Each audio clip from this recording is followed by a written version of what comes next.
유니버시아드 대회 이번 대회는 저는 그렇게 생각해요. 전체 20몇 개 경기장 중에서 3개 종목만 경기장을 신축을 했어요. 나머지는 기존에 있는 경기장을 리모델링 내지는 개보수하는 수준에서 경기를 했어요. 그러니까 경제적으로 대회를 치르겠다. 경제적으로 대회를 치르면서 효과를 좀 올리겠다라는 취지로 진행이 됐고, 저는 이렇게 생각해요. 그러니까 우리가 그동안에 태권도 국제대회를, 그것도 이제 글로벌급의 대회들을 다니면서 봤던 어떤 시설, 운영, 이런 거에는 뭐 물론 비교할 수 없어요. 그런 거에 비교한다는 것 자체가 말이 안 되고, 다만 현실적인 여건상 할 수 있는 시설이 지금 이렇다라면 이거는 어쩔 수 없는 거예요. 그나마 다른 종목들은 광주가 아닌 광주 바깥으로 나가서 경기를 치른 종목들도 많아요. 애초에 그 태권도도 전남에서 하는 걸 고려를 했었다고 하더라고요.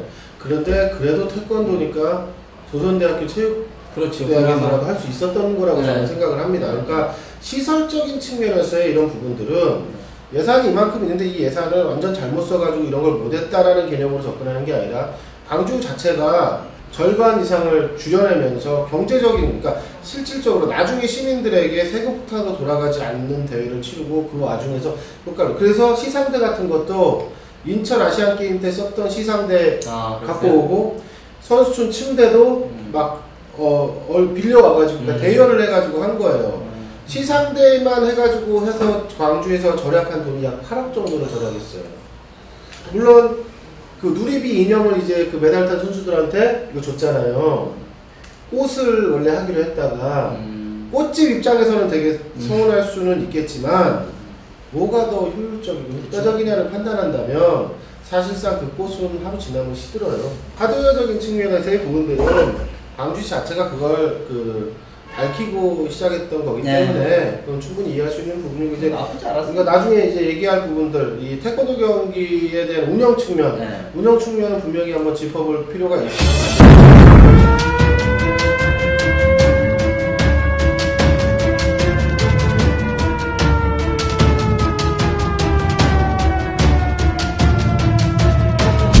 국제 대학 스포츠 연맹 푸시라는 단체에서 주관을 했죠. 그 태권도 대표 누가 갔죠? 피수 기술 대표는 이제 민경호 박사, 이제 63년도에 이제 미국으로 이제 유학을 가신 분이에요. 그래서 이제 원래 유도를 하셨는데 거기 가셔서 이제 유학을 하시면서 UC 버클리 1969년에 이제 그쪽에 체육대학 교수를 하시면서 거기 이제 태권도 한국의 어떤 대표되는 무술을 어떤 전파를 해야 되겠다 해서 그 대학 내 이미 그 가라데라든지 검도, 유도가 있었는데 이건 태권도로 이제 전환을 시키는 작업을 하셨고, 그곳에서 이제 태권도를 전파하시다가 아무래도 대학 태권도에 대한 관심을 가질 수밖에 없었던 거죠. 그래서 이분이 1973년에 세계 태권도연맹 창설의 어떤 발기인 멤버로 참여합니다. 그 이후에 이제 기술심의의 어떤 위원장도 뭐 했다고 그러고, 그 대학 분과위원장을 맡은 시기에 1983년에 서울에서 이제 첫 1회 세계 대학 선수권 대회를 했었고, 1986년에 피슈, 그러니까 국제 스포츠 연맹에 이제 가입을 한 거죠, 태권도.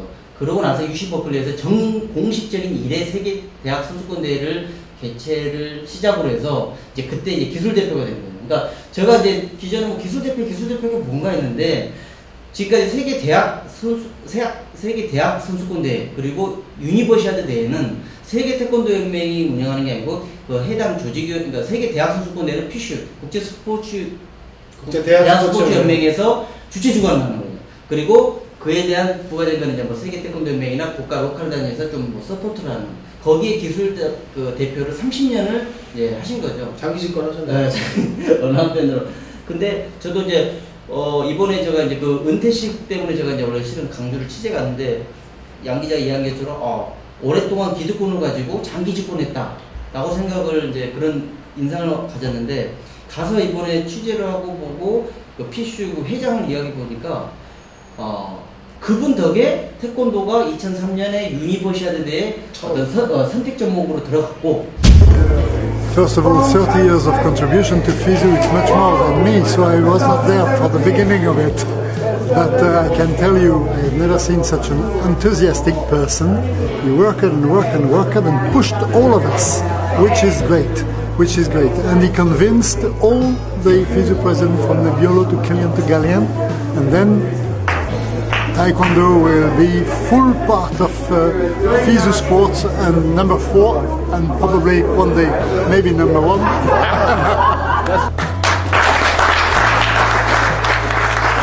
그러다 보니까 태권도는 그동안 선택 종목인데 2009년에 태권도가 연구 종목, 의무 종목이 돼서 2017년 타이페이 유니버시티 때부터는 이제 연구 종목으로 가는 겁니다. 그러면 큐슈가 태권도 경기를 주관하는데 대 경기 운영 진행 잘 합니까? 이번에 봤을 때 여러 가지 문제점들을 봤고 첫날 내려간 날부터 도저히 국제대회 수준에 걸맞지 않는 이런 우왕좌왕하는 모습들이 굉장히 많았습니다. 물론 몇 가지 있지만 좀 짚어드리자면 그 대회 운영 정보 시스템을 SK가 들어왔어요.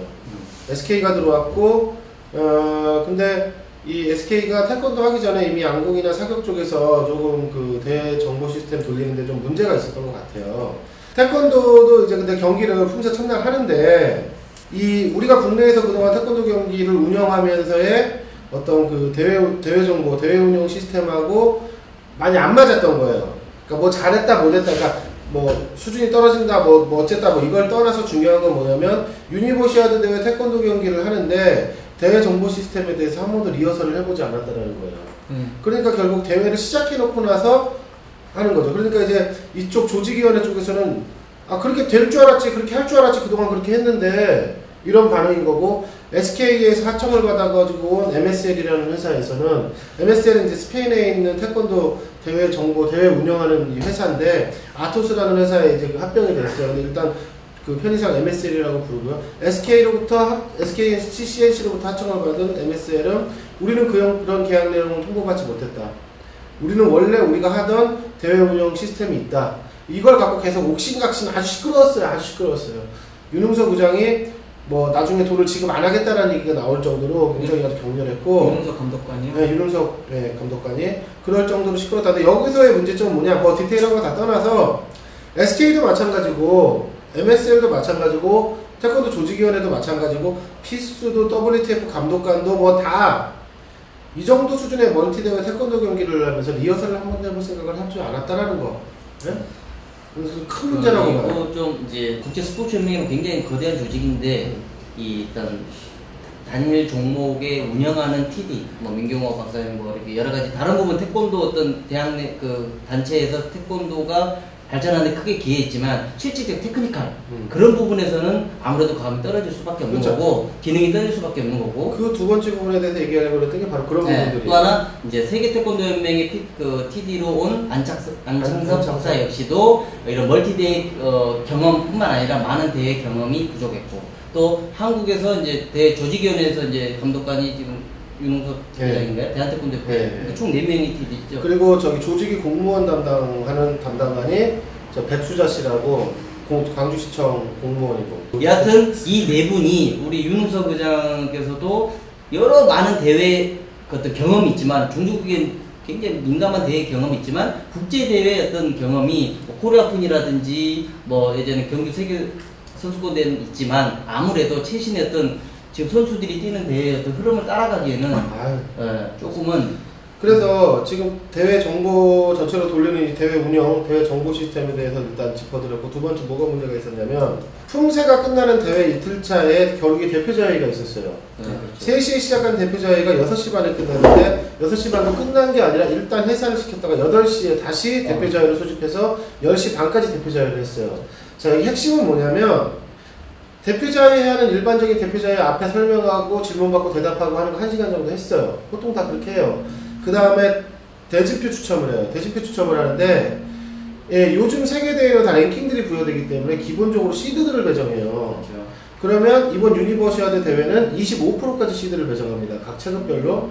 근데 조직위원회에서 준비한, 협회에서 준비한 랭킹 포인트와 시드가 막상 대표자회에서 돌리려고 그러니까 안 맞는 거예요. 예를 들어서 영국의 지난번에 세계선수권대회에서 1등을 했던 비앙카 같은 선수가 120점이 아예 반영이 안 돼 있어요.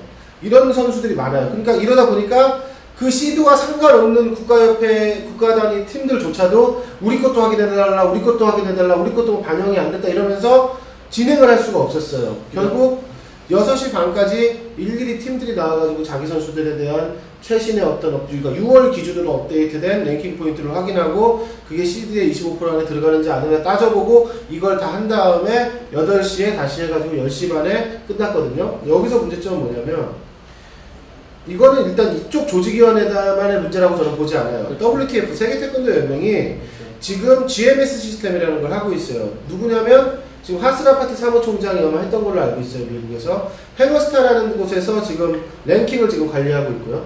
그러면 전 세계 어느 곳에서 어떤 대회를 하더라도 랭킹과 관련해가지고 시드를 배정하고 랭킹 부여를 하는 점수들은 참가 선수 등록이 딱 되면은 바로바로 거기에 따라서 시드가 쫙 나오게끔 할 수 있는 뭔가 호환성이 있는 그렇죠. 이 프로그램이나 이런 그 기술을 개발해가지고 오픈데이를 하든 뭘 하든 간에 해야 되는데 유니버시아 정도 되는데 나와 있는 시드하고 랭킹 선수들 팀에서 다 틀려요. 그러면 이건 WTF도 곰곰이 생각을 해봐야 된다. 이런 국제 태권도 대회가 엄청 많이 늘어났어요 지금. 그러면 랭킹이 얼마나 중요해졌는데. 네.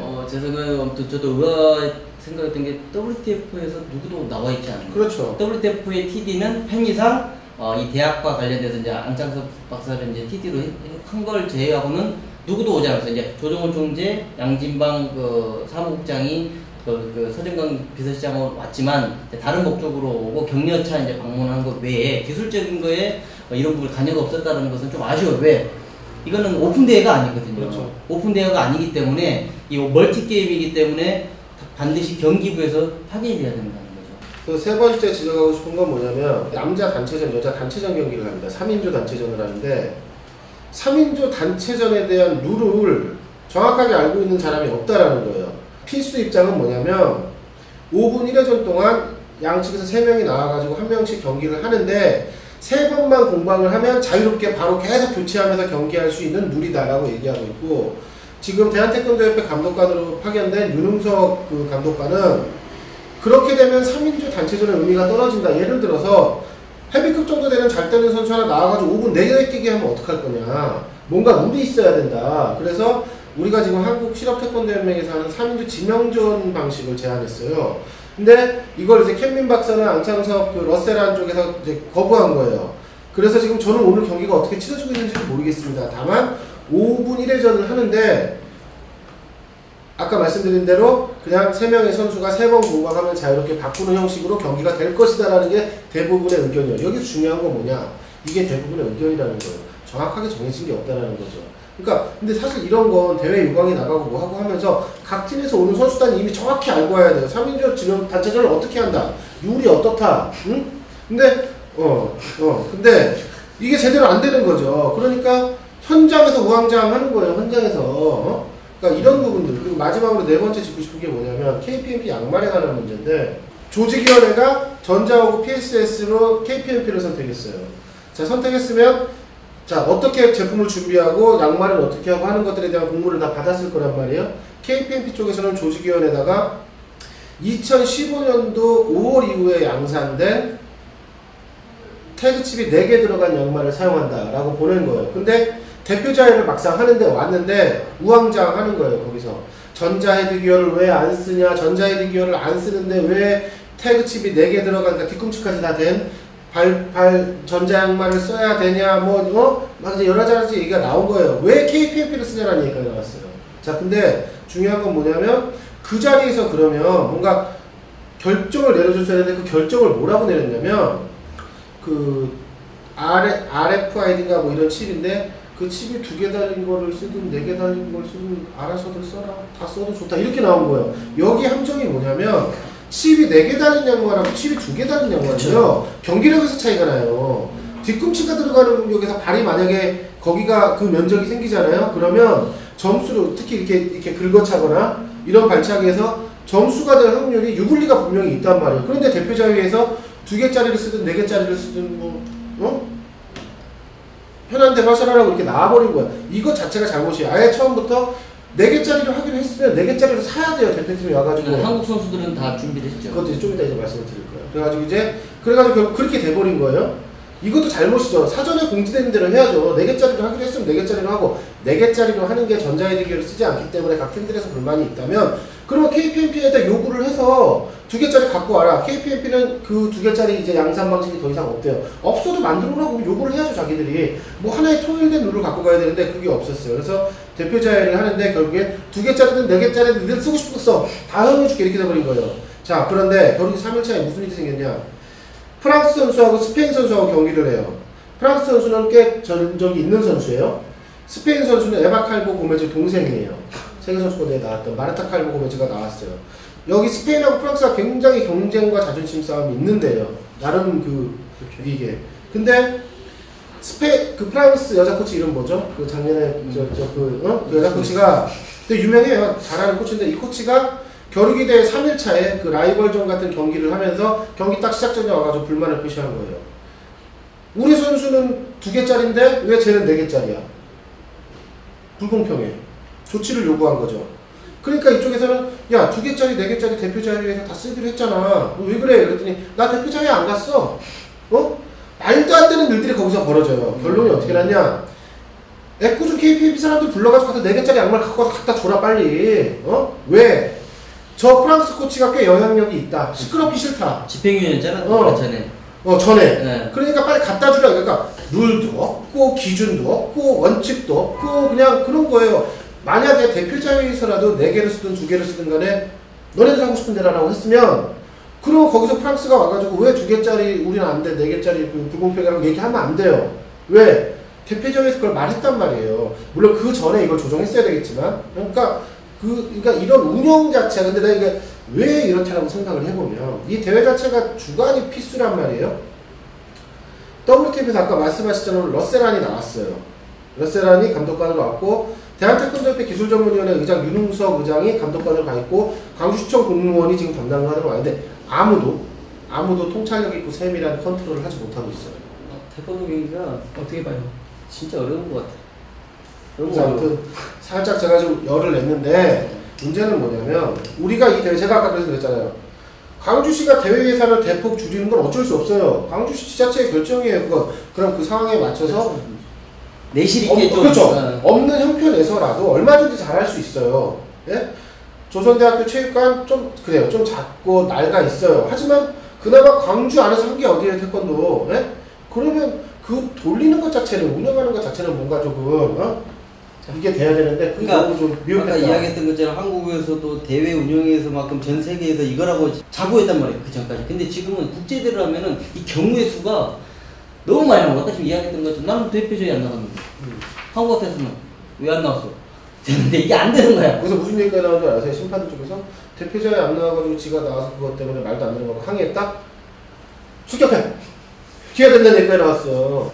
오늘 그 태권도 감독관인 윤웅석 그 대한태권도협회 의장한테 그 경기 진행과 관련된 것 좀 정식 인터뷰를 요청했는데 하고 싶은 얘기 많지만 말할 수 없다. 다만 사석에서 필시 조직위원회, 광주 공무원, 대한태권도협회, 세계태권도연맹 다 엇박자가 나가지고 참 감독관으로서 너무 힘들다.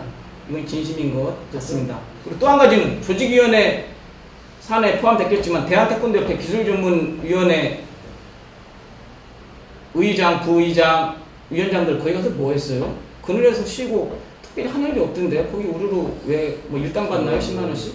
지금 한국에서 이제 매년 춘천하고 경주 이제 앞으로 경주는 이제 바뀔 수 있겠지만 코리아 오픈을 하는데 최근에 매년 국제대회를 했을 때마다 늘 기대 이하의 경기 내용을 좀 보여줬어요. 그래서 계속 대표자회에서도 문제가 있었고, 그러니까 그동안 늘 한국에 있는 태권도 하는 분들이 전 세계 태권도의 경기 운영에 심판 판정에 대해서는 이거라고 했지만은 지금은 전혀 아니라는 거죠. 그러니까 아까 이야기했던 외국 나가면 이집트 아랍에미레이트, 미국 이런데 세련미는 떨어져요 대회가. 근데 안에 내신이 있어요. 운영이 척척척척 호흡을 맞아서 이게 오픈 대회도 잘 돌아가요. 근데 한국은 너무 지나치게 경기 내용보다는 외적인 데 신경을 많이 쓰고 VIP들 영접하고 기타 부대 행사 신경 쓰고 관련된 기업들 이런 거 챙기고 하다 보니까 거기에 신경을 쓰고 실제 대회 선수들과 선수단들한테 신경 못 쓰다 보니까 이 불평불만들이 늘 많아지는 거예요. 그렇죠. 그래서 이런 부분들이 한국 스포츠가 태권도뿐만 아니라 스포츠 전반적인 게 문제라는